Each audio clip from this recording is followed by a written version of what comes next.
All right, music fans, welcome back. Harmless Dave here, talking real music in real time for a few real people out there just like you, just like me. All right, before I get going on the video here, my friend Tommy DiCarlo and his album, The Band DiCarlo Lightning Strikes Twice, just an absolute start to finish AOR melodic rock masterpiece. Tommy, of course, sounds a bit like the late Brad Delp and is still the current lead vocalist from the band Boston. Boston has been quiet for the last few years, so I'm not sure if that franchise is going to continue. So while you wait for Tom Scholz to figure that out, you can check out this, all right? Just great people. As the former president would say, just stupendous, amazing. These are great people. That I can tell you. If I were a band, I would be DiCarlo. I'd be Tommy DiCarlo's band. That's how great they are. They're just top of the list. And best thing you can do to support this band is go out and tell them that the Donald sent you to go see DiCarlo. There they are. They're just great people, amazing people right there. Huh. All right. Speaking of amazing people, David Lee Roth, right? He's amazing, man. He just keeps coming back. He's like the Energizer Bunny, right? So he just dropped a new version of Panama, the 1984 Van Halen classic. You love it when people who do videos, right, they have to kind of preface it's the 1984 Van Halen classic Panama, which David Lee Roth has re-recorded and done it his own way. Well, did it his own way. I don't know. All right, which tense am I in? I don't know. I'll figure that out eventually. But so Roth re-records this song, and it's not bad. I will say this, though. The current president has this creepy voice he likes to use from time to time, since we're talking about presidents. And you know that famous break in the song where he's got to reach between his legs and he's the seat back. You know what he does on this? His voice has gotten deeper, and he just extends that portion of the break out, and it's creepy. It's just creepy, okay? I'm just gonna say it. But I would expect no less from David Lee Roth these days. Sammy Hagar has said some interesting things about the way Dave looks and some of his odd contortions when he's on stage performing. What's the point of all this? Why record a new version of the song? Number one, it kind of proves that Dave can still sort of sing.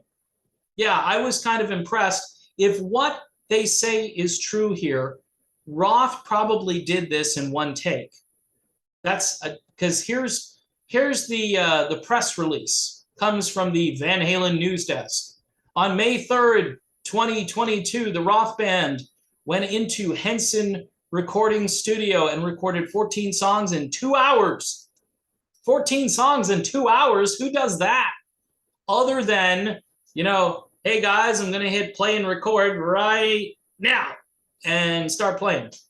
So that's kind of what they did. And the site reports here, quoting an unnamed source from within the David Lee Roth camp, it's all live and it's Van Halen free. What? Whoa, what do you mean it's Van Halen free? What's that mean? That means there were no members from Van Halen used on this recording. Is that a good thing? Why say it's Van Halen free? I mean, that to me seems like an unnecessary swerve to dig at somebody. It's like, hey, I'm going to make sure I let people know. Wolfgang, nope. Alex, nope. Michael Anthony, nope. It's like, okay, Dave, great, maybe he's trying to boast that, hey, I reproduced this sound. I duplicated the no, you didn't, but I duplicated the 1984 version without Eddie Van Halen or anybody else. Now, of course, Ed is no longer with us, and we're still awaiting that tribute concert, right? I'm going to keep talking about it every so often. You know why? Because tonight is tribute concert number 1 for Taylor Hawkins, the drummer, former drummer from the Foo Fighters, who passed away somewhat mysteriously, right? And tributes are pouring in, and accolades are pouring in, and there are 2 tribute concerts with Taylor Hawkins, and guess who's going to be attending both of those concerts? Wolfgang Van Halen. Yeah. I don't know. I got nothing, man. I'm feeling like if I'm the ghost of Eddie Van Halen and I'm floating around and I'm looking at what's happening, I'm saying to myself, why? I was pretty good, wasn't I? You would think I would have had something by now. Something is amiss, okay? Something is a bit off, and I don't know what that is, and I'll keep, reading these things, and I'll keep trying to piece things together, but I have someone will approach me eventually and say, this is why, it's that everybody hated Ed at the end of his life. Well, not Valerie Bertinelli, right? Valerie, I think, fell in love with him again, at the end. She's been saying nothing but, glowing remarks, like they were married still and everything was great. And even though he was married to somebody else, just kind of a weird thing. But everybody else seems a little standoffish, And look, Wolfie has defended his dad and has stopped short when it comes to like throwing Roth directly under the bus. But he says, go watch my dad's interviews, because my dad basically told the world what he thought. And so that's probably the thing you should do. We know that, Ed was culturally illiterate, according to Dave. And Ed didn't like dance music the way Dave likes it. So those are 2 things that you can put on the list of sort of peculiar things that you can compile. And maybe we can piece this together at some point. But for now, they're boasting that this is Van Halen free. No Van Halen. It's going to be great. Awesome. So they recorded this in 2 hours, 14 songs in 2 hours. That's kind of tough to do. And for his part, Roth actually sings, right?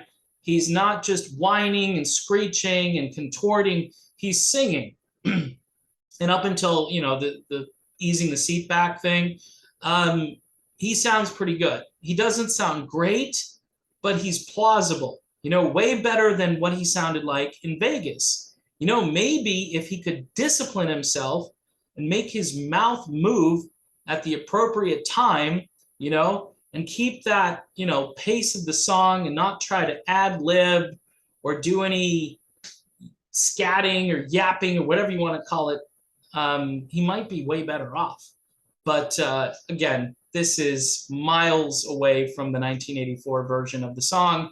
The band includes guitar player Al Estrada, bassist Ryan Wheeler, and drummer Francis Valentino. Now, there is no word on what other songs were recorded during the session.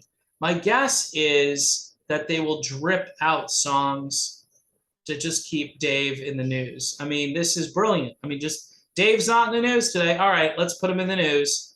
And the Van Halen news desk, which is all things Van Halen, if somebody has an earache in Van Halen, they're going to report on it. Michael Anthony today stubbed his toe. It's like, great, are these guys ever going to get together and do a tribute to Ed? I mean, the band is named Van Halen. It's not named, the Roth band, even though they're saying here it's the Roth band and it's Van Halen free. I mean, it's all kind of strange, people. The new version of Panama, which originally appeared on 1984 and was one of the band's last hit singles with David Lee Roth, can be heard on YouTube and under the banner Roth Lives. So again, if you're going to speculate, and there's plenty to speculate here, Roth, maybe he's about to make a comeback. Maybe he is really in the middle of his first retirement, like he said, and now he's going to spring a full-blown Van Halen tour on everybody. And he was going to do the tribute thing, but decided against it. The money probably wasn't sufficient enough for him to abuse his voice, his body, and just to be out there where everybody could see him. I mean, look, folks, he's 67 years old. It's not like he's toast, completely toast, right? I mean, physically, he doesn't look like he's in bad condition, but vocally, to do this every night or every other night might be a little bit difficult, you know? But kudos to him for putting out a new version of the song. You can go listen to it and judge for yourself. And then if you're on Patreon, you can let me know what you think of the song. I'm kind of interested in knowing what people think of the new version of Panama and that portion of the song where Dave has to adjust his front bucket seat, right? I'm assuming it's a bucket seat.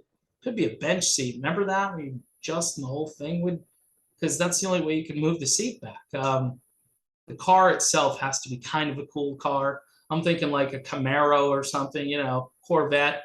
But in any event, see, American cars. I'm thinking of trying to keep that American car maker spirit alive here. Keeping the melodic rock spirit alive is DeCarlo. Go see them, purchase this, download it, enjoy it. It's the real deal. Tommy DeCarlo, one of the nicest guys out there. Used to work at the Home Depot and then became a legitimate rock star. And he's got a great voice. He still sounds great. You got to go see Tommy. All right, that's my video. I'm done. See you soon.